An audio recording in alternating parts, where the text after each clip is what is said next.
ഇന്ന് നമുക്ക് മഹിഷാസുരനെ വധിച്ച കഥ കേട്ടാലോ.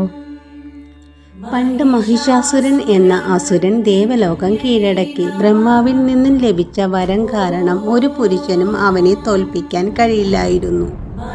അസുരന്റെ ക്രൂരത സഹിക്കാൻ വയ്യാതെ ത്രിമൂർത്തികൾ തങ്ങളുടെ തേജസ് ഒന്നിച്ചു ചേർത്ത് അതിൽ നിന്നും അതിസുന്ദരിയും സർവശക്തിയുമായ ദുർഗാദേവി അവതരിച്ചു.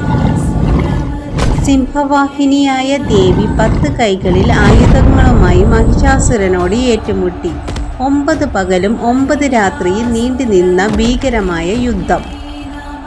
ഒടുവിൽ 10ാം ദിവസം മഹിഷാസുരൻ പോത്തായി രൂപം മാറിയപ്പോൾ ദേവി തൻ്റെ ത്രിശൂലം കൊണ്ട് അവനെ നിഗ്രഹിച്ചു. ലോകം മുഴുവൻ ആ ചൈതന്യം ആനന്ദിച്ചു. എത്ര വലിയ തിന്മയായാലും നീതിധർമ്മത്തിന് മുന്നിൽ തകർന്നു വീഴുക തന്നെ ചെയ്യും. ഈ കഥ ഇഷ്ടമായ ലൈക്ക് ആൻഡ് സബ്സ്ക്രൈബ് ചെയ്യൂ.